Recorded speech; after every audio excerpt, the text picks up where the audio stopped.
If you're searching for a wrestling podcast that's filled with fun. This is definitely Davey Boy Smith's finest fucking moment. He goes, he fell on his ass. He fell on his ass. Couple of haters. Couple haters. That's it. Wrestling nostalgia.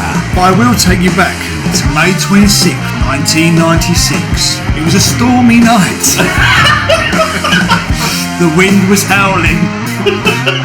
Latest pro wrestling news and rumours. We've heard about the situations between WWE, Sasha Banks and Naomi. And hilarious tangents. Let's not tangent off. No Samoan spikes. That's it. Fucking tangents. Then look no further. Join your hosts James, Stu and Jonny and subscribe to Top Turn. Welcome back to part 2 of episode 21 of Top Turnbuckle podcast with me, Stu. I'm Jonny. And I'm James. Yeah, we're all cocked and loaded, ready to get back into action again. Well, we've just done episode 1. Well, don't ruin it, you know. Or part 1. Fucking makes it seem like we're putting double the amount of effort into it. We are indeed. But hello. Don't get enough off of us. About 4 hours long. But as always, hello and welcome back to 1988. Hello. Sit back. What the fuck was that? Just did it for an hour. Sit back because Top Turnbuckle podcast is about to take it to the max. Us 3 mega hunks are about to get rad and gnarly because we're heading back in time. Word to your mother. Oh my God. There we go. God. So, Fantastic. yeah, so where are we picking up next? We've got trivia. Trivia part 2. Ooh, Right. we have indeed. So, Right, so shall we get these cards out? Yeah. From the World Wrestling Federation Express Wrestling Trivia Game, 800 questions, ages 8 and up, 2 to 6 players. bullshit. Pass that one to Stuart, please. Oh, Stuart. One to you. Stuart? You. This one. So I go... Do I go first? as we explained in part 1, because I'm going to have to clearly explain it again to James because he hasn't got a fucking clue how we're playing this game. James will be... I'll start that again. James will be reading his questions to Jonny. Jonny will be reading his questions to me, and I will be reading questions to James. And with a possibility of earning 2 points per question or going down to 1. And just so... All right. Oh, sorry, I got excited. I thought you finished. Fucking Sorry, so I got hell. excited. He's eager. Oof. Or if there's multiple choice questions and you and you wish to take a multiple choice, you'll go down to 1 point. Indeed. Are we clear? We are. Are we fucking ready? Just an update on the scores quickly before we start. I'm fucked. Stu has 3, James has 11, and I have 15. Well done. Thank you. Actual 15. Actual 15, not made up 15. Not bullshit 15 like the last time we played this game. Right, who's going first? I think it was me to... It's you to Jonny. Okay. Here we go, Jonny. You should get this one. Brett's opponents at the May 1995 In Your House were... Hakushi and Jerry the King Lawler. That is correct. 2 points for me. Prick. Sure you have those ones. Right. You picked them. My question to Stu. And this goes in quite well with the episode as well, actually. Oh, God. And we've kind of spoke about this previously. 1988 Survivor Series team had the Conquistadors, Demolition, the Bolsheviks, the Fabulous Rougeaus, and what other tag team? I know that one, I know. Can't remember. If there's multiple choice, I'll have it. There is no multiple fuck's choice. Do you know what? I want to say Demolition. I want to guess it. What did you say? Go on, go again. Who did you say? Demolition. Is that your final answer? Yeah, fuck it. Are you sure? No. Oh no, because Demolition are actually one of the ones I wrote it. Oh, are they? Yeah. Oh, I didn't hear you say that, sorry. Yeah, sorry. Oh, that's fucked that for me, It's isn't it? Conquistadors, Demolition, the Bolsheviks, the Fabulous Rougeos, and one other team. Do you want me to add 3 multiple choice teams in? Yes, please. Because I'm so short and I need help. I'm going to do this off the basis that I know the answer. Then. I'm going to go with... Just let me think of some tag teams. Think of some tag teams, John. So, if you can make it something like the New Day and the Bloodline. The New Day, yeah. the Bloodline, Yeah. or the Brainbusters. Oh, the Brainbusters, I think it is. It's New Day. No, Brainbusters. Hey, I get a point. Mate, that was hard. That was really hard. I felt sorry for you. No, even with the multiple choice, that was hard. Yeah. That was even with multiple choice. That would have been hard. Yeah. Right. So who's next? It's you two. I get a sympathy point. Yay! Cheers, Joe. At the 1995 Survivor Series, the first man eliminated from the wild card match was. There is multiple choice. Razor Ramon. You going with it? Yep. Locked in. Yep. No. Okay. British Bulldog. Dean Douglas. Fuck. I liked that match. It was different. The multiple choice ones were Dean Douglas, Psycho Sid, or the British Bulldog. Yeah. Okay. God. It was hard though. I couldn't even remember Dean Douglas being in the match. Razor Ramon got eliminated quite early, didn't he? Or did he win it? I feel like it was. He was on a team on his own with a load of heels. I feel like Ahmed Johnson won with someone. Yeah, he did. With Shawn Michaels. And Yokozuna. Might have been. And then they attacked Yokozuna after. But the reason I picked Razor is because Razor was on the heels team. Yeah. Yeah. Okay. I know that everyone else's questions apart from my own. I feel the same, but I don't know anyone else's questions. Right, it's your question to me, isn't it? Yeah.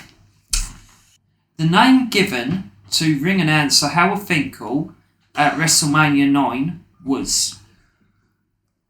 Vincus Maximus. That's correct. Was there multiple choice? Yes. There was. Mm. Double No one whammy. likes to show off, Johnny. Go fuck yourself. Right. I'm not bitter. It's all It right. was announced by Jim Ross at the start of the show. Yeah. Okay. What was the name of Uncle Elmer's bride he married in 1985? God. Jesus Christ. I don't even know that. I don't even know I've never this. heard of him. Is there multiple choice? Uncle Elmer was a giant, like, a big hillbilly. Yeah, hillbilly Jim kind He of stuff. married whoever this was on one of the first Saturday night's main events. No idea. There is no multiple choice. I haven't got a clue. You mate. can just come up with any name you like. Something like, I don't know. I wouldn't even know. Dame Edna. The answer is Joyce. Well, of course, yes. Yeah. Who was she? That's as bad as the Doink Dink Wink Yeah. one. Sorry, but I wouldn't have even I'm known calling that. bullshit on these questions. Yeah, mate. so Sorry. I'm getting a modern day version of this game. I'm getting proper dick. I'm going to over get the other one, the next one up, from 1997 to 2001. Fucking hell. James's question. At the 1994 King of the Ring, who was IRS's first round opponent? Mabel. Locked in? Yeah. Bang on, mate. Yeah. Boom. Was that multiple choice? No. That wasn't it. 2 1 point. points. 2 points for James. My poor brain. Was it 2 points for James? Or was it Every Yes, single one of them questions tested my brain to the fucking max. Like, they were insanely hard. Right. Final round, isn't it? Final round. One more round. It's You're- James to Johnny. One more round. That wasn't a question, by the way. That's who was that an impression of? Who was the Intercontinental Champion going into WrestleMania 6? You weren't listening, were you? You were too It's busy easy. asking me who that was in impression. I'm not being funny. I'm not being funny. All Johnny's questions are quite easy. Oh, the Ultimate Warrior. Yeah, Was that multiple that's choice? easy. He's fucking rigged it, isn't he? Yeah, it's easy. Is it look for marks on these cards? The ultimate challenge. Is it Yeah. 1 point or 2? We might as well have 2 Yeah, you're for gonna have it. two. I can put yourself down for 5, mate. It's We fine. will get fucking Yeah. Doink, Dink, Wink, and fucking... Joyce, Yeah, Joyce. What is that one all about? Eartha Kitt. You know, We need to, Brainbusters. that should be a watch along. The Joyce Uncle Elmer No. wedding. no. I'm gonna. Oh, let's rewatch what Stu fucked up on. Thanks. That Brainbusters one's insane. I could only just remember that. Yeah, it was quite tricky. Right. Go on then, let's see what Joe. fucking... The Intercontinental Champion at the 1995 Survivor Series was... I know it, but... 95. Yes, there is multiple choice. I'll have that. Yeah. The Bad Guy Razor Ramon, Mhm. Bret the Hitman Hart, Mhm. or Double J Jeff Jarrett. Jeff Jarrett. Is that your final answer? Fuck it. Why not? It's Razor Ramon. Bunch of pricks. That was a lot harder than the was. WrestleMania 6.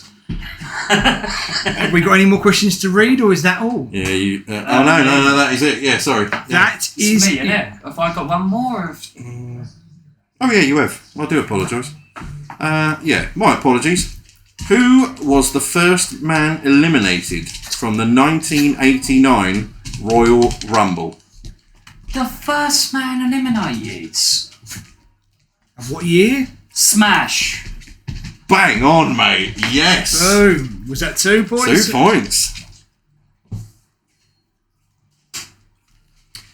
Right. Wow. Demolition started it. Let's see how that has affected the ever so close scoreline. And that was a fucking... That was really hard. The That was, first person yeah. eliminated I from... wouldn't even know that. Right. Okay. So, at the end of that round, It's definitely changed things around. I think I could be moving places. Stu has got 4 points. Oh, mate. I'm averaging the same as last time. James has 14 points. Brilliant. And you've got Myself, 25. Johnny has 20 points. I'll Yeah. tell you what, it's close. It really I is reckon close. you've read all these. Yes. I have not. Hands down, I've never read a single question. from Hands this down. You had your hands up. What's that? See? Hands up. You're surrendering. Hands up. Hands Guilty. down. Right, place your cards in the bag to be released when the game is complete. So then, boys and girls, where are we heading to now? Wow. Danhausen, Watchhausen. That's right. It's time for Danhausen, Watchhausen. And he's been doing that. No, actually, he's for once. I'm quite happy to read out that he has been quite busy. He's I still. saw him call someone something like a dickhead the other day. I'm getting to that. So, as always, he's unfortunately, he's still injured. He's still recuperating, still recovering from the torn pec. But he is still heavily working the convention circuits and also doing a lot more independent toy store meet and greets as well. So fair play to him. However, he has also been promoting the fact that Hookhausen is now available as a downloadable content on AEW Fight Forever game. Oh yeah, I've seen that, yeah. Can't you curse people? Yes. Isn't it one of the DLCs that you Yes. have to curse people? Yeah. Fucking brilliant. I've been watching some gameplay footage of it on YouTube. It looks fucking awesome. Unfortunately, as much as wrestling games are usually quite fun, I have played it, and to me it's not that great, which is a real shame. Other people might disagree. I haven't actually played it. I have. It's not. It's okay. It's no like amazing game. Do you know what I mean? Yeah, It's yeah, not yeah. like a It's a bit of fun. yeah. It's like the old, Raw versus SmackDown games. It's okay. It starts off as a bit of fun with some of the like gimmicks and stuff, Yeah, but then yeah. it becomes very repetitive, and it's Tekken. yeah. Yeah. However, it has recently taken a bit of a serious tone on Twitter. So somebody had put a bit of a statement on Twitter saying, and I quote, "Start identifying who is a player for the roster and which wrestlers are literally taking up space. Guys like Miro, MJF, Wardlow, Ricky Starks and Adam Cole are worth the investment. Guys like The Dark Order, Danhausen, Brian Cage, Action Bronson and others are not, and just taking up space. Stop bringing in every WWE cast-off and New Japan star that does not bring in huge following. Brackets, over 500,000 fans minimum, as it does nothing but take up space." Any of those people who he mentions actually, apart from like maybe Miro, like from New Japan or WWE? No. What was the list again that guy read off? It was Miro, Yeah. MJF, Wardlow, Ricky Starks and Adam Cole are worth the investment.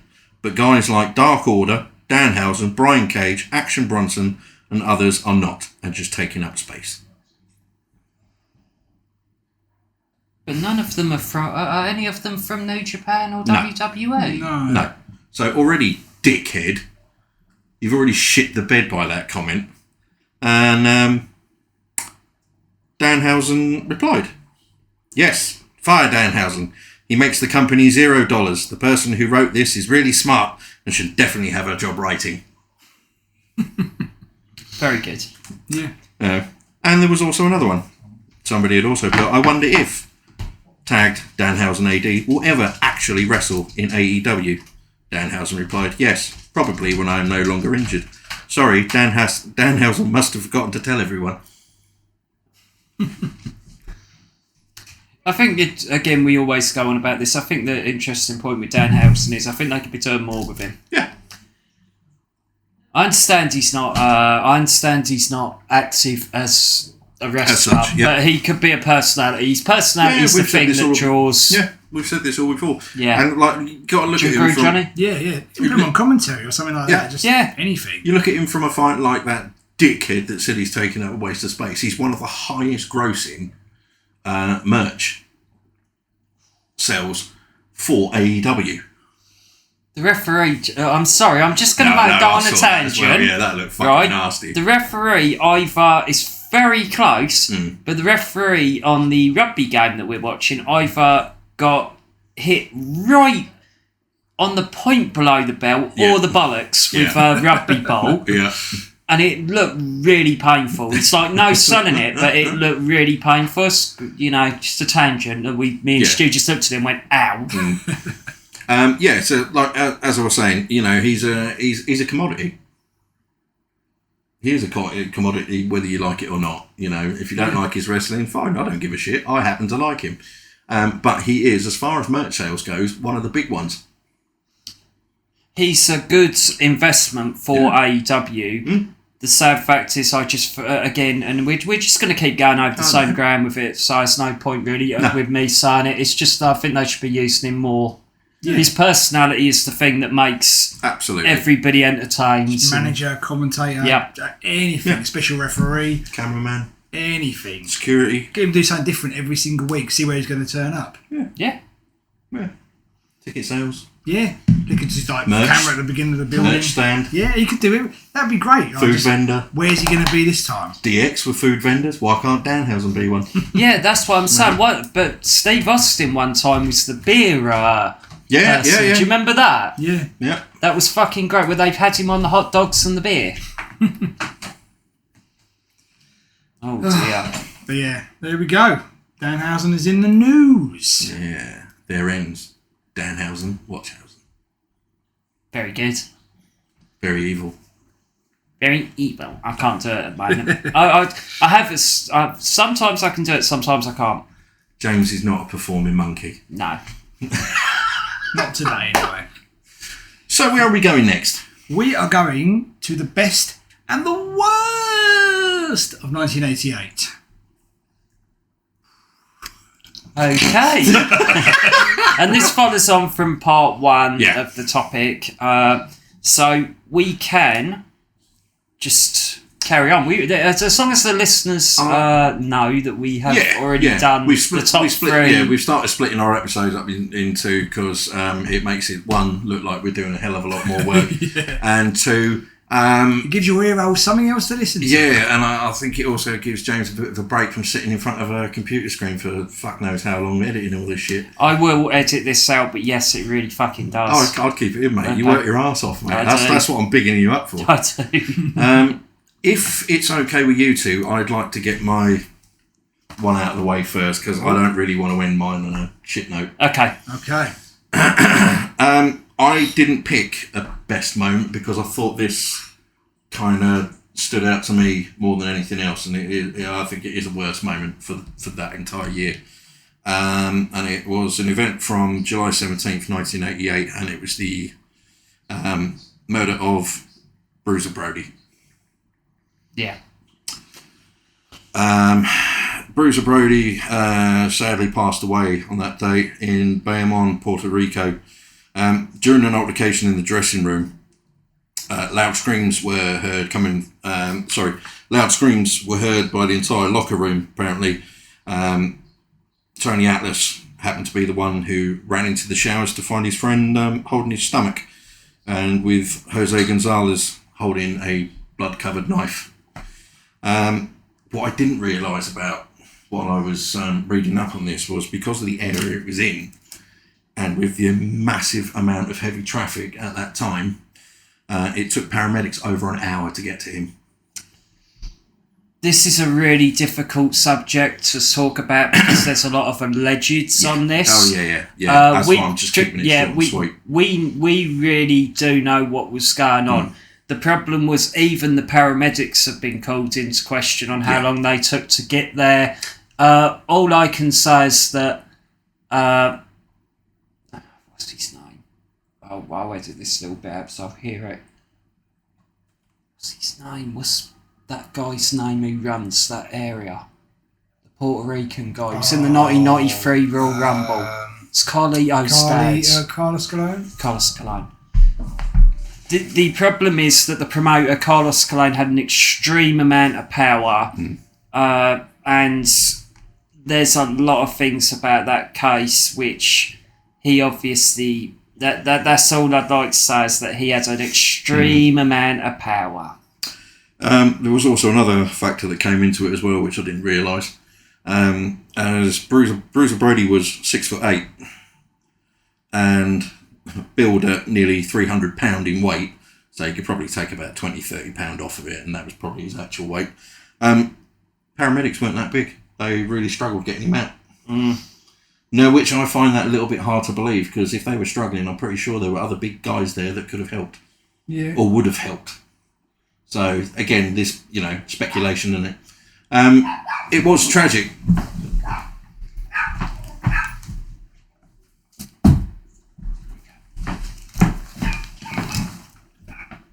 It was tragic. Yeah. Because he was a brilliant talent. Yeah, we lost someone who could have. I'd say he could have had maybe 5 more years. He was. I think he was within being active. Yeah.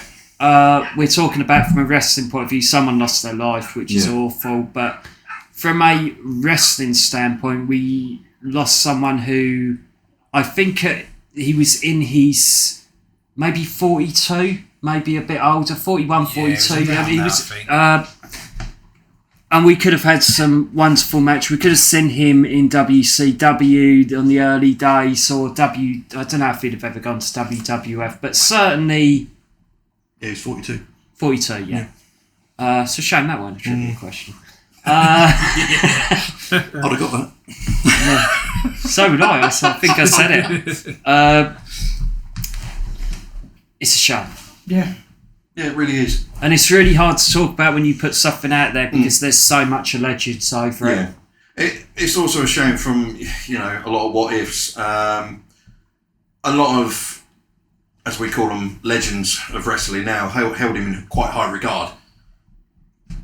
Yeah, massively. He was the first person in America, or at least when I say this, I mean the most important person who was literally a free agent. Yeah. No one could really, no promoter could really control him. Was he? He was real freelance. Excuse the pun, but they couldn't pin him down. No, he was so over that with that character. There was really hard for anyone to. There was a lot of people who got stuck in territories, or the promoter had a little bit of power over them. Yeah. Bruiser Brody was almost a megastar unto himself, so he could just go where he wanted and sort of charge what he wanted and go somewhere else. Yeah. He was that in demand. It was Yeah. So that's. Do you agree? Yeah, 100%. That's kind of the reason why I'd asked if I could go first. It was a really sad moment in that year's history for professional wrestling, and I didn't want to go last or go second to read this out because it might, I didn't want to bring the tone down. So the problem is with a lot of not a lot of your ones, but the one what you picked there is it's really hard to talk about it publicly, even on YouTube. Because there is so much. I mean, I don't know if it's in the dark side of the ring. Yeah. But there's, as I say, it's so obvious what actually happens. But at the time, and even now in the Puerto Rican area, there was no comeuppance for any of it. No. No.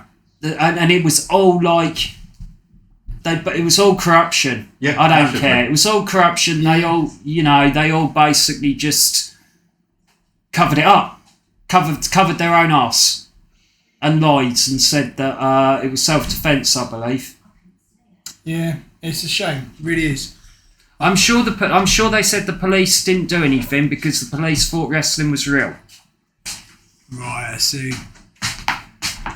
Yeah, it's just. It's one of those. Yeah, it's did he ever go to WWF? Did he do anything? No. Never. No, he was freelance completely. Yeah, I can him and Hogan. He could have been a good heel. He for Hogan. might have gone to WWF under Vincent K. McMahon. Yeah. He might have gone there once in a blue moon. That's it. Yeah. He was that sort of guy. Is what I meant. Just turn up for a couple of matches. Or Yeah, something no one could actually go. You're sticking with me because you're mine. You know, like how other promoters were at the time. Yeah. So I was just reading there quickly.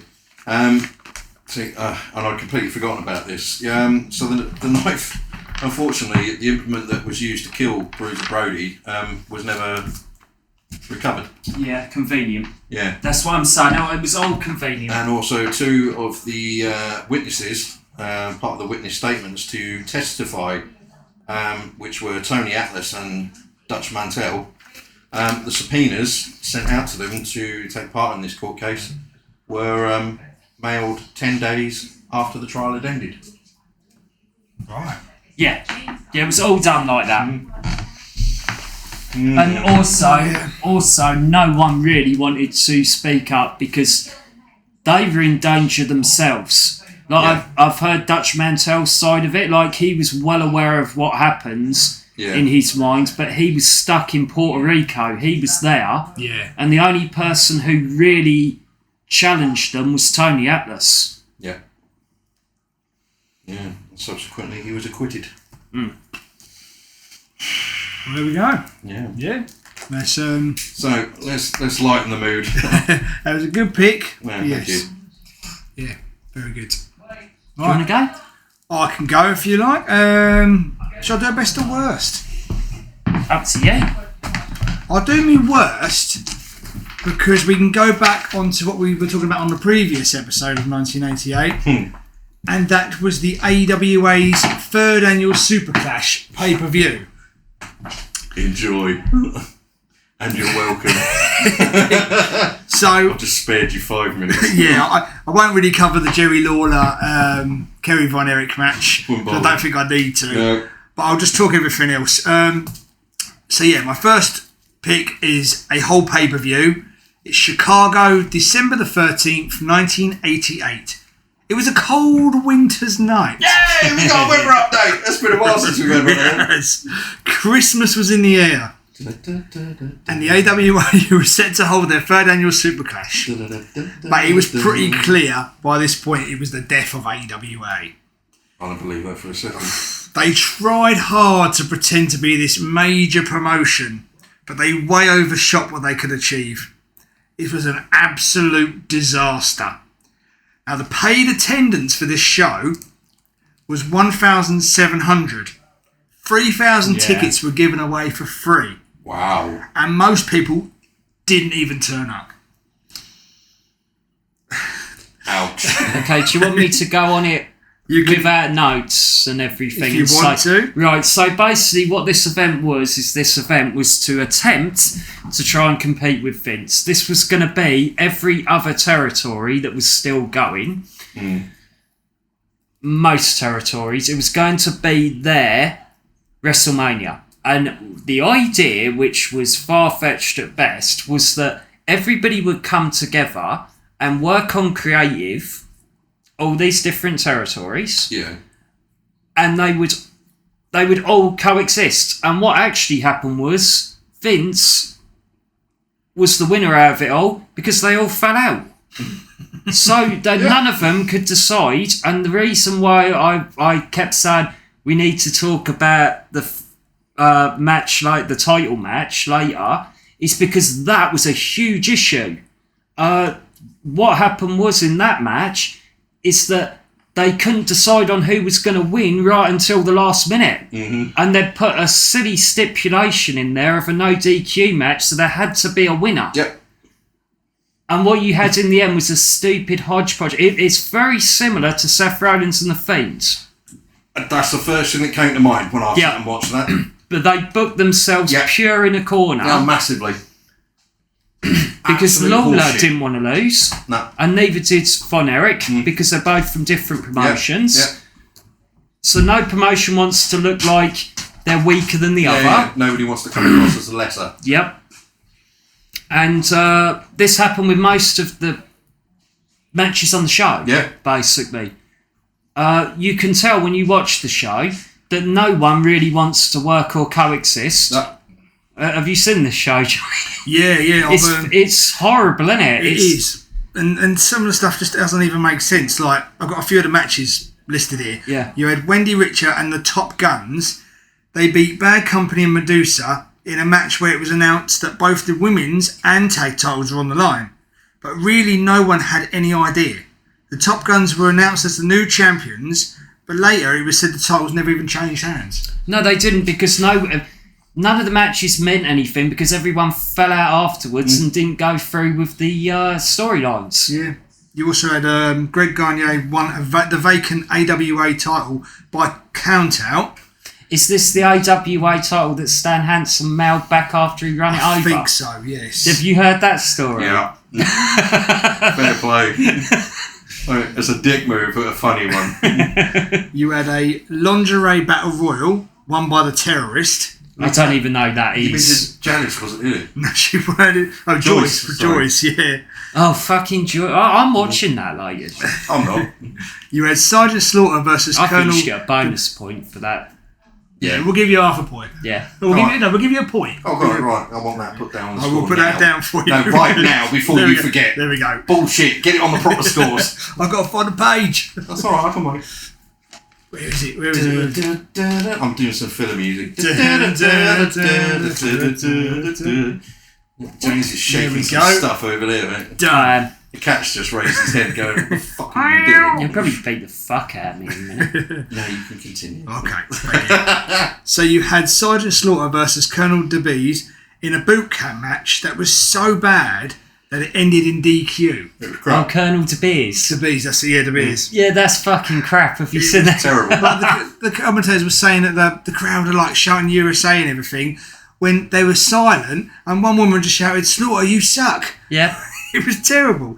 Samoan SWAT team beat Wahoo McDaniel and Manny Fernandez in a really bad strap match that should have stayed like in the 70s or 80s or something. It was terrible.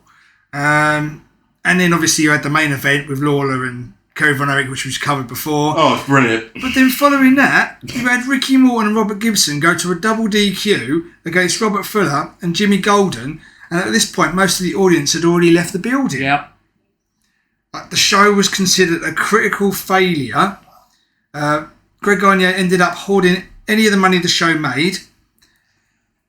It was just terrible. Absolutely terrible. It's horseshit. Yeah. If I could go back in time... I still wouldn't go. Yeah, I would go. I probably would go, yeah. But I would go. If you had a chance to go back in time or watch Count Duckula, which debuted a few weeks beforehand... Count Duckula. Count Duckula. All the way. Yeah. I would go because David Jason at his finest. Yes. I just think it would be a clusterfuck of mega proportions to watch. Yeah. But there you go. That is my worst pick. Oh, mate, I'd have had that as my best. So I've got quite an interesting one. Mm-hmm. I've got a best and a worst, and they're the same thing. Oh, brilliant. Right. So, I have the creation of SummerSlam Right. as the best, Yeah. but I also have the worst thing. This is going to be really controversial to people, but some people might like this event. SummerSlam 88. Right. There was the potential, and I spoke about this earlier, for that as a new pay-per-view to be really special. Yeah. And I personally didn't think it was. I thought it was pretty poor as a show, and what I didn't like about the early, and you guys can come in if you disagree, what I didn't like about the early SummerSlams is the poor tag team matches that ended them as main events. Yes. So, I was, as a whole, for that era of wrestling, SummerSlam, I enjoyed. But I got to admit, you're right. Well, here's my point on that. 3 main events of the first 3 SummerSlams. Yeah. Right? Is the Mega Bucks versus the Mega Powers. I think we could have had a rematch of Ted DiBiase and Randy Savage. Yeah. With Andre and Hulk doing their own thing still. Yeah. Right? 1989, we have Brutus the Barber Beefcake and Hulk Hogan versus Zeus and Randy Savage. Got instant classic written all over it. These are the main events. No, I'm joking. And 1990, what do we have for 1990? No, 1990 is actually not that bad. It's the cage match. It's the cage match. The only one that's not that bad, 1991, sorry, we go back to tag teaming again and we have the match made in hell, which is Colonel Mustafa, the Iron Sheik when he's really can't do anything, Sergeant Slaughter and General Adnan versus the Ultimate Warrior and Hulk Hogan. Yeah. So, the original SummerSlams, the main events, I felt kind of let them down. Yeah. And that's my personal opinion. It might be different with everybody else. But the thing is, it's like you pointed out, what was the other alternatives that we had? You know, there could have been that possibility of a Macho Man versus DiBiase. Yeah. Hindsight's a wonderful thing and everything, but I think that it's great that we got SummerSlam. We got it to where it was. Look at Wembley SummerSlam and SummerSlam 91 with Mr. Perfect and Bret Hart and some of the matches that we've seen off of this. But the original SummerSlams were very... Sorry, we've got a punch-up going on the rugby. The original SummerSlams were quite important. They also were filled with matches that only lasted about 5-6 minutes. Yeah. With that, I'm just looking through a few of the matches from the first SummerSlam. Just every match is about 6 minutes, and it feels like they've put about 25 people on the card. Yeah. Like the opening match is really good. It's the British Bulldogs versus the Fabulous Rougeaus. Yeah, which goes to a time limit draw. And then a lot of the other matches are very short, poor matches. Like Rick Rude versus the Junkyard Dog. Bad News Brown versus Ken Patera. Yeah. You got fillers. Dino Bravo versus Don Morocco. Yeah, and they all last about 4 to 3 minutes. Yeah. Coco Beware versus the Big Boss Man. Oh, Squash. classic. Jake Roberts versus Hercules. Yeah, it's That's what I'm saying. It's a little bit of a shame. They all feel to me like WrestleMania 7. WrestleMania 7 was another wrestling event which I always felt had too many matches on it. They've basically gone for quantity rather than quality. Yeah. They've wanted to get as many people out as possible. Yeah. Their biggest highlight, really, of the original show was the Ultimate Warrior. We spoke about this with Johnny's one. Yeah. The Ultimate Warrior comes down as the shock opponent for the Intercontinental title, and he wins it in, again, about 30 seconds. Yeah. As I say, good and bad in my view. Some people will have me up on that, and that's totally fine. It's subjective. No, it's fair enough. Yeah. I don't know if you guys agree with me that the first few SummerSlams were not that eventful. Yeah, just from reading the matches, they're not. I wouldn't go back and watch some of their matches at all. No. But it was a starting point. Yes, and that's the positive. Yes. Yeah. The positive is we got SummerSlam, and it leads on to us getting more events down the line, and the Royal Rumble then becomes a pay-per-view. They add King of the Ring, and then we get our In Your Houses. Yeah. And SummerSlam becomes the second biggest event of the year. Yeah. So 88 is the beginning of feeling the heat, as they said in WWF. Yes, feeling the heat. Yeah, good pick. Yeah. Some people would, as I say, disagree with me on that. They'd say, I love SummerSlam 98. Controversial. 88. That's what we like. Controversial opinion. Absolutely. What do you remember of SummerSlam 88? Warrior Honky Tonk Man. That's probably the most memorable match I have from the show. I also remember this was the first VHS I ever got. Yeah. And with the white background and it had Elizabeth between the two. Right. I've still got it. Yeah. And I remember this time as well, the WWF were promoting boxing. Yeah. They were doing some boxing event or something. But yeah, it's that's a trivia though, Stu. Just quickly, where do you think it was held? What, the first? SummerSlam. Do you know where it was held, John? Yes. 10 years later, it was held in the same place for SummerSlam 1988. Okay. Hazard a guess, I've said MSG. well done. All right. You are. Can I have a point for that? If you want. Like we should give you a point. I think we should give you a point. Technically, that's worth 2. What? Because there was no multiple choice. Yeah, I think what's The comeback is on. I think what's interesting about that is they actually set their stall out quite high for SummerSlam. Yeah. Like WrestleMania was originally at MSG, and then they did the same thing with SummerSlam. Yeah. One of the biggest attractions, funnily enough, was that Jesse the Body Ventura was a special guest referee. Yes, he was. And he was being paid off against the Mega Powers. Yeah, that was the thing. Because in the end, Hogan has to push, or a Savage, I can't remember which one, has to actually slam his hand down for the win. I think it's Hogan. Yeah. I think. Yeah. Nice. Good pick. Yep. Good picks. So you've done your best and worst. Same thing. You've done your I only had worst. worst. So I've got my best now. Okay. So my best actually comes from a promotion. Right. A Japanese company known as the UWF. Good. Not to be confused with the US one, Herb Abrams. So Abrams, what we're yes. going to do, we just will put this in. What we are going to do is at one point that is going to be a topic. Yes, we'll cover that at some point. Even you don't know a lot about that. Fuck all. Yeah, and that was a promotion that was set up to rival WCW and WWF, and it failed. But if it was run better, it might not have. Okay. Do you agree with that, Jonny? Yeah. Right, so this promotion would be Akira Maida's Reborn UWF. And it goes on to be one of the hottest promotions of 1988 that goes kind of forgotten about by many people outside of Japan. And a lot of people don't even know about this promotion either. I've never heard of it. Like, at all.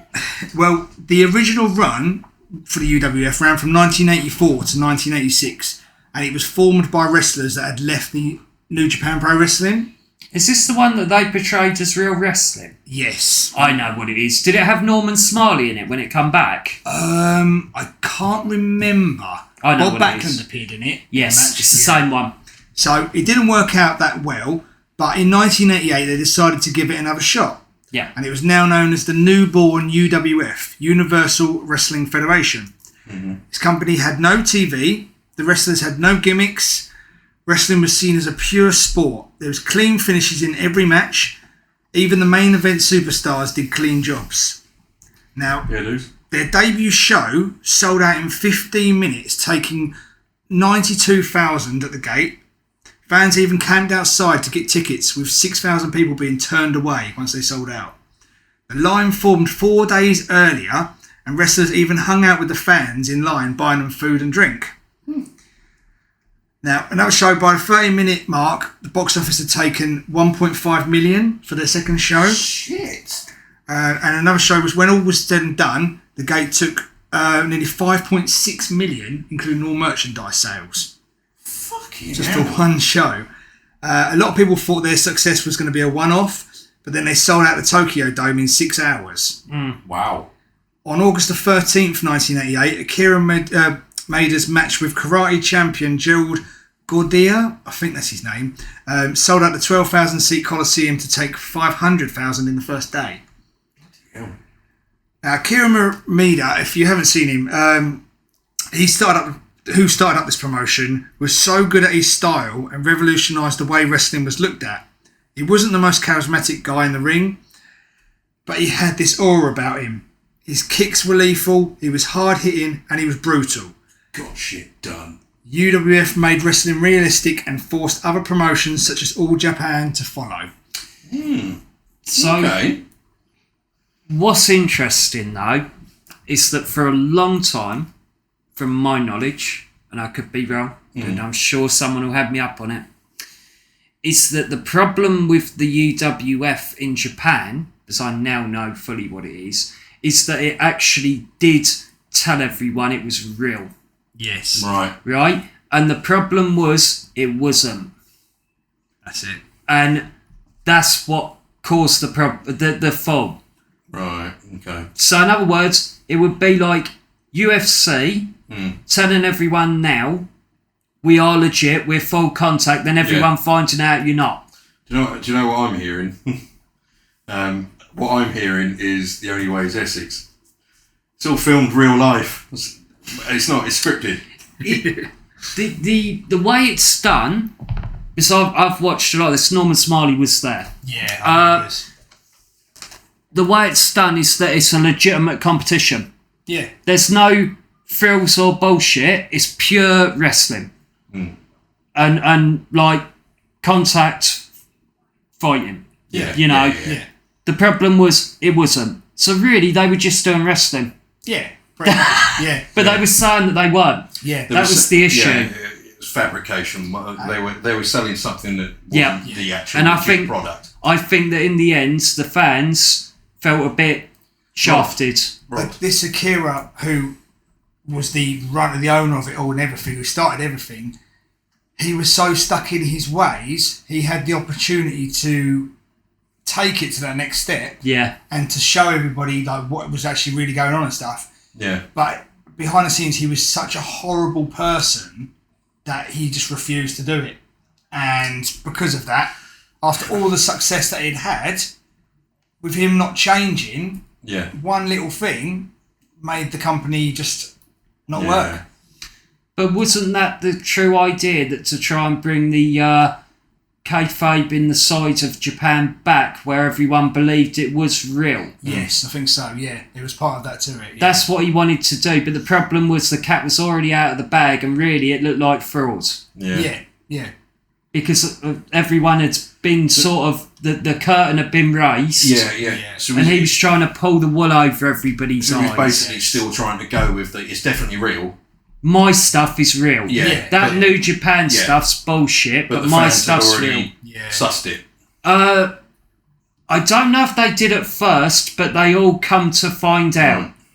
And it's such a shame because they did so well. It was a good promotion. If you like serious stuff, it was. If he'd have come and said, "Yes, this is still a form of entertainment, but it's more shoot style serious," with that, it would have probably worked. But as I remember hearing, he tried to continue to say, "No, it is That's real." the problem with it. Yeah. He had the opportunity to tell people what was really going on. And he could still be going now. But he went off to work on another promotion, Rings, I think it was called. And it was the same sort of style, but he never got to the same success as the UWF ever did. Shame, because I'm definitely going to. You can watch it. Some of the matches are really, really good. I used to watch that. Yeah. But what a shame. For something that was clearly, it could have gone somewhere. And again, I might have got those facts wrong, but I don't think I have. Pretty much right. Yeah. I think that's what happened. I think the fans lost that element of trust because they've been sold something that wasn't. Because I remember in the sort of mid-90s, they actually started showing some of it over here on Sky. You can watch it, and on YouTube you can watch it. Its name to, I think it was Bushido. That's it. They called it. Yeah, that's it. Yeah, and I remember watching it on Bravo or something like that. But there is loads of stuff on YouTube that you can find to watch. Oh, I'll look for that. Yeah, there's quite a good documentary on there as well. What was it called again? It's the UWF, Universal Wrestling Federation. Don't look up Bushido. No, okay. That's the bullshito that I showed you. Right. Okay, well, I'll look for that. Cheers, man. Yeah, so there we go. That's maybe where they got the name from. It could well be, yeah.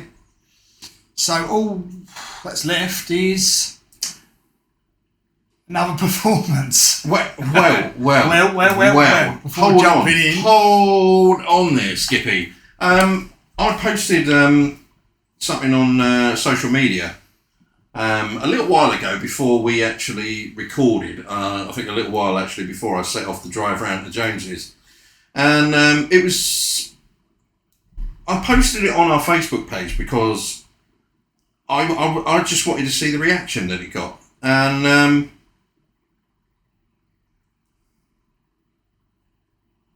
it's coming. And Leopold said... I'll do that again. That's what made me laugh. That's the way you went, Leopold said, good. Good. So I posted this article on our Facebook page earlier on, and as I said, just before I left for James's house and drove over here. And it's, as it states, interesting facts. Gunther's Intercontinental title reign is at 479 plus days, with a total of 73 defences. While Roman Reigns' undisputed Universal title reign is at 1,127 days and a total of only 49 defences. What's your thoughts? I think the idea, unfortunately, is regardless of whether we like it or not, is to go back to the style with Roman Reigns as if he's a spectacle now. So because apparently it's been 100 days since he's actually appeared. Yeah, I think now what they've tried to do is make it like more old school. So if the title's defended, it's usually defended on a heavy pay-per-view. Like it wouldn't be defended on a Raw now anymore. It's become too big a deal. Yeah. And I think people sometimes get lost in that a little bit. The Intercontinental title has always been known as the workhorse title, and it's usually the one that they defend on shows. Yeah. So I can see why. I actually quite like the title not being defended that much. I'm quite old school. I get why they're doing it. Yeah. I really do. But this, for me, is just... It feels like a knockoff of Lesnar 5-10 years ago. Well, I think this should have already ended. I think the storyline could have ended around the Sami Zayn, Cody Rhodes situation. I think it would have been good if it would have ended there. As it stands, like now, and I sort of flip this on its head, going by the masses on social media, and quite a lot of them said, especially on Twitter, if at this point during the Bloodline that, a year or so down the line, a year or so in the past, if Roman Reigns was supposed to turn face, the crowd would have fucking lynched him for this. It's gotten stale. It's got boring. And now with 100 days where he hasn't actually appeared or let alone had a match, the fans are starting to get fucking bored. Because they're solely relying on Solo Sikoa and, is it Jimmy? Yeah. To carry this storyline. And I'm sorry, it ain't fucking working. I think the problem is that they've read the room quite wrong. I think that everyone around about a year ago didn't care that much about the Bloodline. I think the Sami Zayn thing... I think the Sami Zayn storyline brought it back. That revitalised it. Yeah, and the Jimmy Uso thing was very good. I think a trigger should have been pulled. Yes. And you had to do something in the time when it's all right to go, well, we're really hot now, so we're going to carry it on. When it was white hot, they should have pulled a trigger on it and kept it like shooting up to the fucking moon. You could have gone back somewhere. You could have gone back somewhere with it, but what you've done now is you've made it stale where no one cares again. Yeah. So everyone's just like, is he going to lose that title? Am I going to watch another pay-per-view, a boring match, and he's going to really give a shit that he's headlining again? He's announced to be facing John Cena, isn't he? But he's already done it. He's done it at SummerSlam. That's what I mean. It's been done. Yeah. Do we see CM Punk coming back at Survivor Series? No. To challenge Roman Reigns? No. Do we see him coming back? Yes. Yes, I do see him coming back at Survivor Series. Yes, I do. And I don't think he's going to go after Roman Reigns. No, I don't. I think he's going to go after Seth Rollins. So do I, because Rollins has dropped a couple of hints, hasn't he? Yeah. I actually had two people get back to me about this. Okay. We got David Cox to put Gunther as a better champion by far, and that's the bottom line. Yeah. I love him. I mean, I liked his work pre-Clash at the Castle. Post. I love the guy. He can't do any wrong for me at the moment. He can't for me, but as much as I'm fed up with it, I kind of get what they're doing.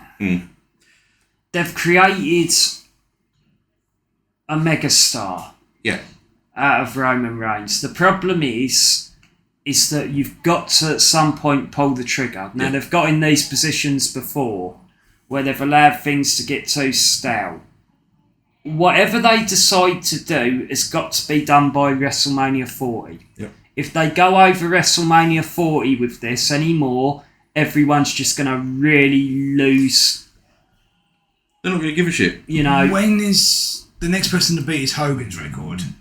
And that is... Well, that would be 4 years, because that would stretch, or maybe 4.5. That would stretch from 85 to 88. Maybe, because he won it off of the Iron Sheik and he loses it at the main event, what we talked about in 88. Yeah. Just the sort of trivia that I need on my fucking things, The other comment that we had, now, I like this one. It's from Wallace Russell, and he puts, I love Gunther as IC champion. He has charisma, he can wrestle, and he's definitely a future heavyweight champion or universal champion. I love Roman as the champ, but now it's just ridiculous. The amount of times he has to fight or appear. Get the title off him, give it to a worthy wrestler. The thing is, there's a lot of people that turn around and said Cody wasn't the right person. I'm sorry, Cody was the right person to do it with. He was the absolute person to do it. He could have held it. He had the maturity to hold it. you know, and I think it would have worked. The problem is, a lot of people have talked about Jay. Jay hasn't got the singles experience to do it. Cody's had his dad. He's been in the business nearly all around it his whole life. He's almost run a company with somebody. He would have been the perfect corporate man. Yeah. If you were them as a business person, he's in a suit. He's over. He's the perfect person to represent you. Yeah, absolutely. Yeah. Whether we like it or not, he's a perfect poster boy, white meat babyface. Yeah, absolutely. Yeah. You know, and I've always liked Cody, though, Yeah, personally, so I'm a little bit biased, but Who else could be him? The Rock? do you know what? I can see The Rock getting booed in that match. Yeah. Because one, it's not going to be a good match, right? We've had so many storylines now involving the Bloodline and their family. Yeah, this was supposed to be like the culmination a year ago, even being talked about. Well, the real head of the table's going to come back and deal with the bully, and it's gone on too long. I mean, can The Rock wrestle? No. Is he going to be able to go in there and have that 30-minute match that Roman Reigns has been having? No, I don't think he could. That slow burn where it turns into pure drama at the end? Is he going to be able to do that? I'm not sure. As much as I personally like The Rock. I do, but I don't want to see him back. Yes, I don't know. But where'd you go if you put the title on The Rock? That's it. It would only have to be a What short was the run. payoff for making Roman Reigns champion? Yeah. And then who would The Rock lose the title to? Because you should anoint, if you build someone up on the way out after that person's been built up, the person who actually vanquishes that champion, that he should get that rub. Yeah. You know, and this is the person that's going to go down as being the guy that took that long reign off of Reigns. Yeah. And you're going to give it to The Rock, a 50-odd-year-old megastar now, for a couple of months. Who will just fuck off back to Hollywood. I'm not being horrible, but that is what he'll do. Yeah, that's how it is. And what was the whole point in it then? Yeah. Unless they bring Brock Lesnar back again. Another match. Lads have had 3 matches. No more. Oh, dear. There's only one person who can do it, whether anyone likes it or not. Danhausen. Potentially 2. Jonny Rego. Gunther Yeah. could do it, and so could Cody Rhodes. Yeah. They're the only 2. There's no one else on that roster now, because we've lost somebody, sadly, who would have had a reason, a legitimate reason, and he had not faced. Yeah. Unless you bring someone in from another company. Yeah. What do you think? I don't know. You're not that passionate over this. I am. I don't know. I agree with everything you say. Well, you know, you're saying that, yeah, but your face is, I don't give a fuck. I just don't know who it could be. Like you said, The Rock. If it was The Rock, he would just go back to Hollywood. It would be pointless. What you've got to look at is, would he need it? No. You make a lot of money at WrestleMania with The Rock. Yeah. It's the same as putting John Cena back in the frame. What's the fucking point? I was about to say John Cena give the title to him, but then it's the same thing again. Same thing. He's going to fuck off back to But what they've got to do is look at who's the next man. Because Reigns, when he loses that title, he's going to go. Let's be honest, he's going to go. Yeah. He might come back part-time. He'll probably, he'll take some time off for a while. You won't see him for a while. Oh, I think he'll go into films. Yeah, so do I. Yeah. I think he'll With the go... stipulation that he doesn't cut his hair. Yeah, I think he'll do the same fucking thing that John Cena and The Rock have done. Yeah. One last thing I wanted to bring up. Yep. I haven't watched the actual full pay-per-view, Wrestle Dream. However, I've only watched one match, which was Bryan Danielson and Zack Sabre Jr. Have either of you two watched it? Yes. I haven't watched the match, but I've watched mostly everything else. Well, James has watched it in full. What did you think? I thought it was excellent. Fucking outstanding. What a match. I was expecting it to be. What an absolutely amazing match. I think the thing is, and this is what I've noticed a lot, and again, I always say quite controversial stuff. Yeah. If AEW get it right, they get it really right. Yeah. If they get it wrong, they completely fuck it up. Yeah. There's no in between. They're a yo-yo. Like, there's no. Do you know what I mean? There's no in between where you go, well, that wasn't too bad, that. It's either, oh fuck, CM Punk's fucking shot off on the company and caused a catastrophe, and Jack Perry's fucking done this and all that, or you get like a mega amazing event, and there's never, well, that wasn't too bad. Yeah.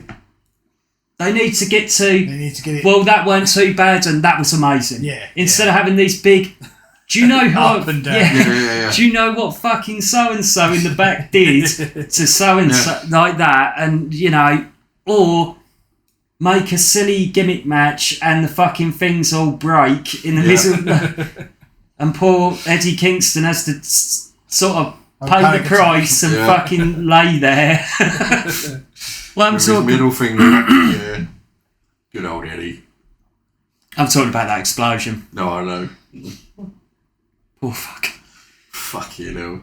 But that's my take on AEW. Either it's stunning or it's not. Which this match was. Yes. It was fucking amazing. Absolutely amazing. It's weird when I see Sabre Jr.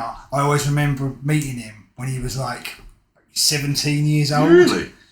Yeah, I had a match with him. Well, it No was way! Yeah, he did. Match. Yeah. Holy shit! You didn't like him, did you? I didn't like Marty Scurll. Oh. I hope he's not listening. But yeah. Apologies to Marty Scurll. Yeah, it was a tag match, them two against me and I can't remember who I was with. Johnny Storm, I think. Okay. And yeah, Sabre Jr. had this black long hair down to here, these really tight like little shorts on. He was really skinny. Yeah. Shit, man. Yeah. There was someone who wrote in the comments that he sounded like me on a rant. He does a little bit. Really? I can't remember who it was. I think it was Billy. I think Someone said he sounds like James when he's on a rant on the podcast. Whoever that was in listener, lad, let us know. I think it was Billy. I thought it the other day when I was watching the press conference. I thought that does sound like you. What, when I'm off on one? Yeah. That needs to go on a t-shirt as well. Oh, so yeah. He's quite eloquently spoken, I think, when he's on a rant. He's usually like, Yes. well, fucking yes. Like that, so I quite like that, yeah. Oh, right, okay. Next up, we have a fun fact from 1988. Okay, did you know that Jimmy Hart and the Ultimate Warrior were on their way to Daytona Beach, that's the one, Yep. following a show and stopped at a convenience store where an escaped convict pulled a gun on Jimmy Hart. The Ultimate Warrior strolled up, not realising the guy had a gun, and asked if there was any trouble. The story goes, the guy pointed the gun at the Ultimate Warrior and told Jimmy Hart he was going to shoot Warrior, but then saw Warrior and he saw Warrior left the keys in the car, so he stole the car instead. Either the convict flipped the car and died 16 miles down the road, or police chased him, which led him to flipping the car, and then he died trying to escape the police. But it's unclear what the case. Ooh. How is that a fun fact? It's not that fun. It's not fun. No, it's not a fun fact. Do you know what?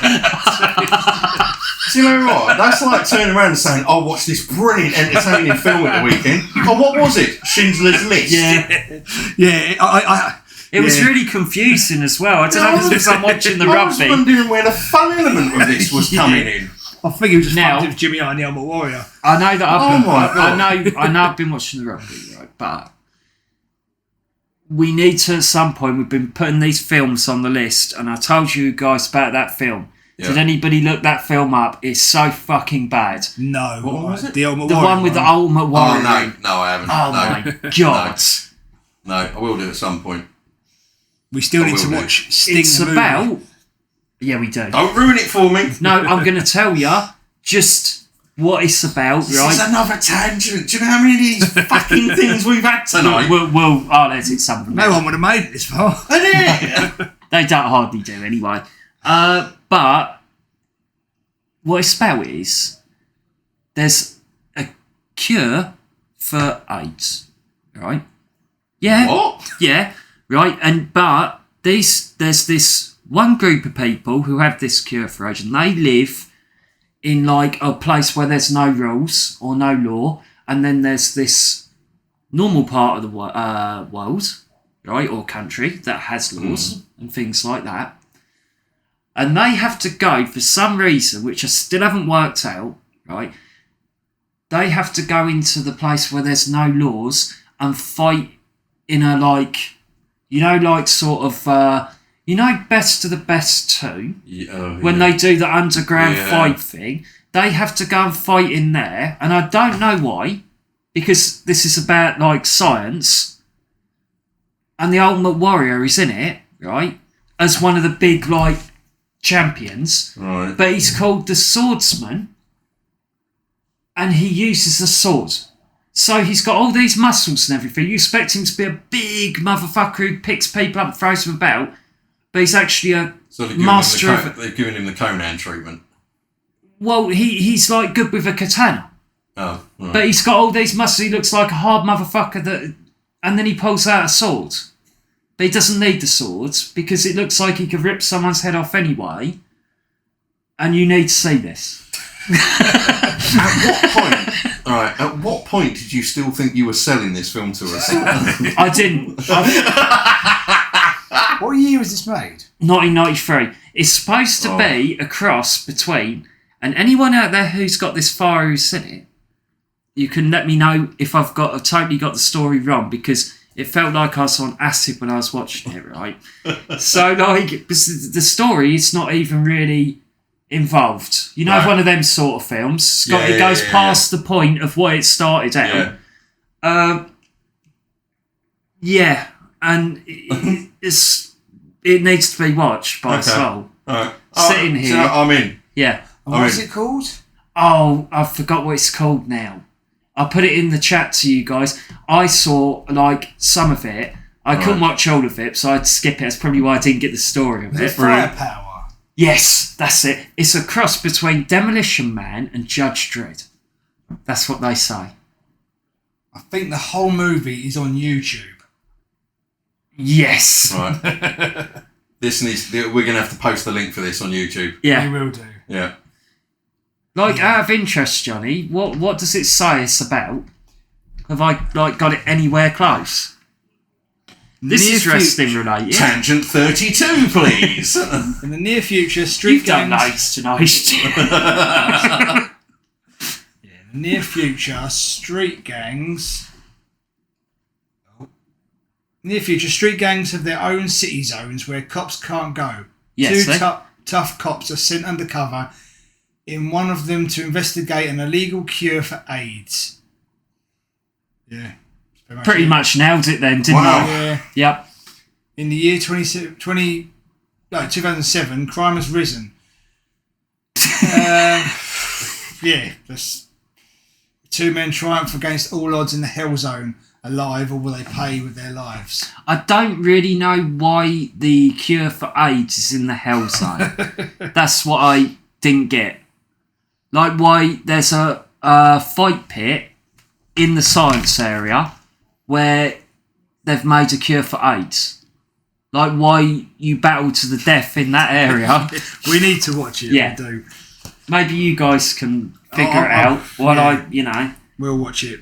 But when I was watching it, I'm not going to spoil too much, but, like, nearly everybody died in it. And I was like, what's... Spoiler alert! Yeah. Well, I haven't said who, but, like, you'd have characters in it, and you'd get used to the character being in it and then be dead. You'd be like, oh, right, that person who was the assistant or the cameo person is now the star. So, how many Oscars did this win? 2000. Wouldn't surprise me. And Warrior doesn't say one word in it. He doesn't need to. No. Because he's the Warrior. Okay, so let's get back to the actual fucking podcast. Next up is fucking what is going on tonight? What is going on? I don't know. Like, just fucking hell. I don't like. What the fuck? Our next segment, penultimate segment, is Johnny Oki Part 2. Yes, this was requested by Daniel Willingham. Right. I've got to stop you right here. That's not entirely true. What Johnny interpreted was not what Daniel Willingham actually asked for. So what did Johnny read? Well, he wanted Mr. Perfect from the WrestleMania album released in 1993. And I thought he wanted it in the style of Frank Sinatra. No. No, he didn't. No, he did not. No, he did not. He picked something even better. He picked Frank Spencer. Now, how the fuck are you getting two mixed up? I cannot do Frank Spencer at all. You know, actually, Frank Spencer, Hello, Michael Crawford, is a very, very well-respected stage. Yes, he's Phantom of the fucking Opera. Yeah, Phantom of the fucking Opera and everything. Yeah, he's quite the big award winner. I'm surprised they never came back and done another series of. Was it some others? Whoever? Yeah, why? I love that. He was killing it on Broadway. I suppose, yeah. Why would you want to come back and do that? I don't know. I thought Frank Spence was amazing. It's funny. I used to like it when people used to have a game and you used to go, oh, he's going. Right, so I've got two things I can throw into this song. Ooh, and oh, Betty. There's only two things I can take from it. Well, I'm afraid that you have to take these challenges on. Oh, I know. You've got to take them on the chin, mate, like normal. So it's. I'm cutting half of this out. Anyway. So yeah, it's somehow turned into Frank Sinatra, Frank Spencer, and Frank Butcher. Just what's explain. Because it's Frank. It's all Frank. Because he wanted me to do Frank Butcher. It's like the Three Amigos, isn't it? You know, Frank, and Frank. So Frank, he does, what is it? Ooh. What is it? Ooh. Pat. Yeah, don't do this to me, Pat. So that's all. So I've got. Don't leave me, Pat. Oh, Betty. Ooh. And. Fucking Mike Green. Where was the Frank Sinatra impression in all that? I don't know. It'd just be in the style of the tune of Frank Sinatra. Okay. This is fucking great. I'd love to listen to this. This has got gold written all over it. This podcast is going to be amazing. I tell you what, if after this episode, if we're not up for, Podcast of the Year award or something like that, I'd listen to this. Mate, seriously. Now, do you know this Mr. Perfect song? No. From the rest of you got the CD, haven't you? Is that the one you bought me? No, I think James got you. I think. I don't think I got that far. I don't remember there being a Mr. Perfect one on this. I think it's just called Perfect. Oh, it might be. It's just the only one that I know is Perfect Friend.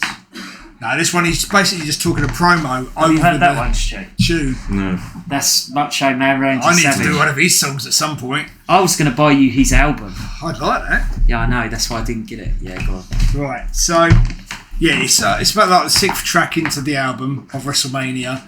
It's Mr. Perfect. Oh, I've heard this, yeah. Yeah, and the track is called Perfect. It just keeps going unperfect. Well, there's a few extra bits to it as well. Is there? There is. It's pretty much a promo that he cuts in the middle of it. I'd probably spazzed out at that point or something. Right. Oh, dear. I don't know how this. I didn't know how the last one was going to go. It actually went all right. The last one was amazing. But I don't know about this. I bet you we listen to this podcast about. I bet it's one of the funniest ones I've ever done. But you know the ones that seem like they're shit. When I listen to them back, they're fucking hilarious. Well, as I've said many times now, that when this segment actually started, I was fucking dreading it. I absolutely hated it. But I am a changed man. How did this start? Slam Jam. Oh yeah. Rereading Slam Jam, wasn't it? I think? Yeah. And it's just kind of gone on from there. Yeah. I am now a Johnny Oki fanboy. I want my own segment to start up where we get this rude You had some spam. yeah. No, rude spam. Oh, rude spam. Yeah. Huh? Rude spam. You know what we're talking about, the rude spam Oh, section. yeah. Rude dick. Rude. Yeah. I need to make a song up about that still. That's for the album. Get to the fucking point. Right. Frank Sinatra, My Way. In the style of Frank Sinatra, Frank's Benson. Still going to say Frank Skinner then. Yeah, why not chuck another Frank in there? Yeah. Don't forget Frankie Goes to Hollywood. Yeah, right, this I don't know how This is going to be fucking awesome. This is going to be terrible. If you want to tune out one now, you feel free, because you really can. No, you're not allowed. Don't tune out, just go on. Hit that like button. Right, there we go.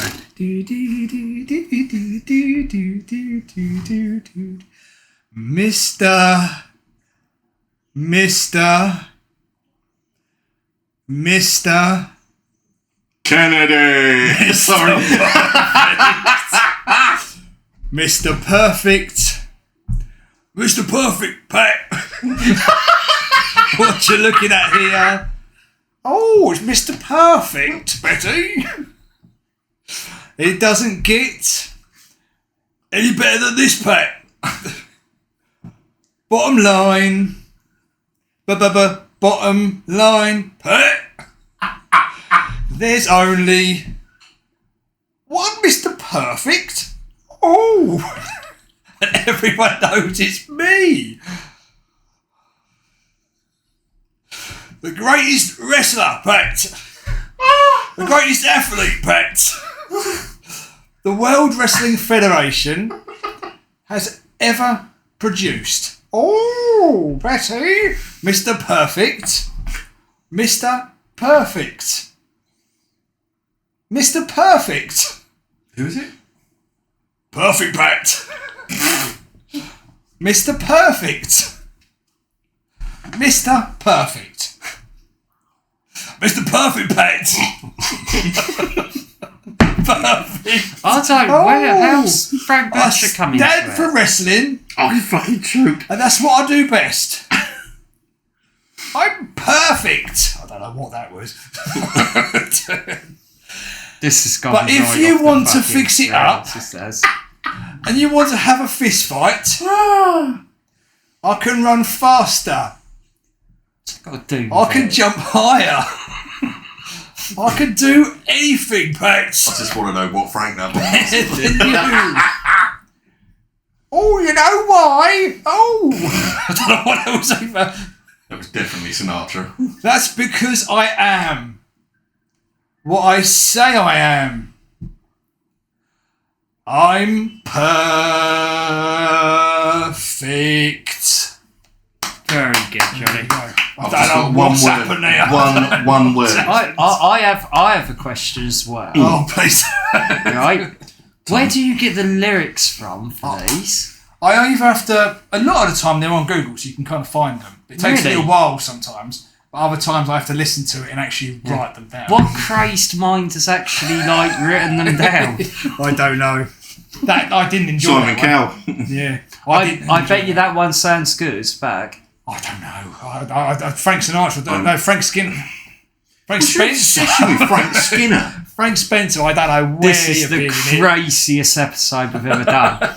We just lost a fucking plot, haven't we? Oh dear. Right. Well, it leaves us just with one final. I've watched the whole rugby game while this has been going on. Once again, I'm just going to read out our social media pages for you to get involved, contact us with any questions, suggestions, or just to let us know how your day's going. So reach out to us on Instagram at instagram.com/top.turnbucklepodcast, Twitter at @T_turnbucklepod, Facebook /top_turnbucklepodcast, and TikTok at Top Turnbuckle Podcast. Yes. And Johnny will be getting a grinder soon. Yes. Yeah, I'm going to get Grinder. I'm going to get them all. And finally, going to go on to announce our next topics for episode 22. And we did have a little... Yeah, we fucked up big time. Oh, I say we, it was me. Let's have another tangent. Yeah, one final tangent. So I was adamant that it was my pick for the episode 22. It's not. My pick should have been to episode 23. I hope the watch along is a film. No. Oh, fuck. So Johnny very kindly said, as you've done them, you have them, I'll have the next one. So thank you very much, That's Johnny. all right. So our top 3 for our next episode, on episode 22, is going to be our top 3 best interferences. I already know what these are, by the way. I've already spoke to Stu. Yes. Our best or worst moment is going to be both. It's going to be a best and worst moment. And it's going to be a best and worst from NXT TakeOver 2017 War Games. Who was in that? I can't remember. Neither can I. Well, aren't you in for a fucking surprise? I'm trying to remember. And our rewatch, because I'm fed up of watching shite. Oh. It's going to be from Survivor Series 1995, and it's a WWF Championship match between Diesel and Bret the Hitman Hart. That's a great match. I could do that right now. Well, you're not allowed, because this is episode 21, part 2, so fuck off. There's some amazing There's a table parts in smash this in match. that. Brett goes for the That's It's one of the fucking first rude table already. smash, and also, I said that, Stuart. and also, they start by taking the things off of the fucking turnbuckles. Yeah. You mean our logo? Yeah. From the top temple? Yes. The pads off of the turnbuckles. Yeah, yes. Yeah. Clearly they stole that off us. It's a shame on you two, because, Kevin and Brett do listen. And it ends with a roll-up by Bret the Hitman. Fuck up! But also, I'm going to shit all over your next pick, you fucking bastard. and as James had the last pick for the song, the sing-along, you get to pick It's the mine. next one. Yes. I will let you know in due course. Ooh, okay. So finally, it just leaves us with a thanks for getting involved. Thanks for everyone that took the time to actually reach out to us. Listen to this. And I apologise in advance for our drivelling and tangents, because fuck me, there's a lot in this episode. I'm sorry. James has really got his work cut out for him in this episode. Half of it, I think, is Yeah. me, because I'm not really paying attention. And thanks more so for listening, and thanks for having a long attention span. Fucking hell. It's 2 parts. Yeah. It is 2 parts, yeah. So That was goodbye. funny. So they can Shut the fuck fuck off. up! You're trying to fucking shut this one down. Goodbye from me, Stu. Goodbye from me, Johnny. And goodbye from me, James. See you later, guys. 1988, we're out of here. Booyah.